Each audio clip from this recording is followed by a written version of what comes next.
It's June 2014. Here's my 2 cents review on Jersey Boys. Here's the Jersey Boys, a good film, probably a forgettable film because the Broadway musical is a little bit better than the film itself and probably is going to be remembered. But kudos to Clint Eastwood for making this movie and giving me a fun 2 hours with my in-laws and myself, and we enjoyed ourselves. Jersey Boys, a film about loyalty. That's the bottom line of this film, that's main theme. 4 guys get together to form a band, and all they have is their own strengths and weaknesses, and they have their talents and abilities together, and they all need each other to form this band. Of course, 2 of the singers, one the natural talent, Frankie Valli, the other a natural songwriter, are probably the true valuable assets of the band.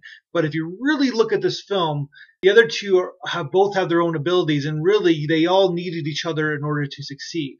So 4 guys all have their own strengths, basically all of the strengths that don't overlap with each other. They form a band called the Four Seasons. It succeeds because of they all kind of needed each other. And that's the art of basically forming a band or making a film, and etc. And so what happens in the conflict in this movie is that one of the band members gets into some debt on the other side of the law. So the natural talent, Frankie Valli, must must make a decision. Does he take care of himself, his family, and career first? Or does he stay loyal to the guy because he knows deep down he wouldn't be where he is without him? Or basically probably would be, but Frankie Valli doesn't sing so. So in the end, the talent chooses the latter because that's what Italians do. They stay loyal to the end and they never rat. And that's the way you're taught. I have a vowel in my last name. That's the way I am taught. And basically, you understand that you just don't rat. But then what is the line that's been crossed where you stop being loyal to somebody for a long time? And that's the question in this movie, is does Tommy DeVito cross that line with Frankie Valli? And basically, is Frankie Valli a fool for staying loyal to him? And that's what makes a great movie. Basically, a major decision of conflict is made, and you have half the audience thinking one way, half the audience agreeing with the other way. And that's what makes a great movie. Clint Eastwood likes to bring the theme of loyalty in many of his films. If you watch all of his directorial films, loyalty is basically intertwined in many of his films. The Code of Italians is also the code of cowboys, and it's also the code of the really any blue-collar neighborhood that he portrays in many of his films. Loyalty is something Clint Eastwood believes in his own life. You can tell because he keeps working with the same crew over and over and over again in all his directed films.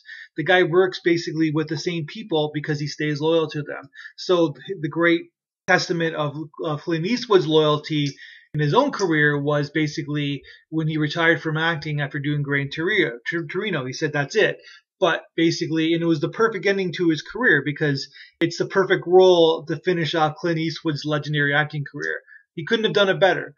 But then his longtime assistant director, who basically first AD'd like 40 of his films or all of his directorial films, guys known each other for 30 years, wanted to make his directorial debut and basically asked Eastwood if he would play the lead role. Clint agreed, and we got the terrible Trouble with the Curve and the basically baseball insulting Trouble with the Curve. So that's the irony of Clint Eastwood. He stays loyal to all his people, but his retirement or his acting retirement got tainted because of loyalty. But at the same time, Clint Eastwood probably wouldn't have done it any other way because that's what he's trying to say in Jersey Boys. So it all kind of ties together.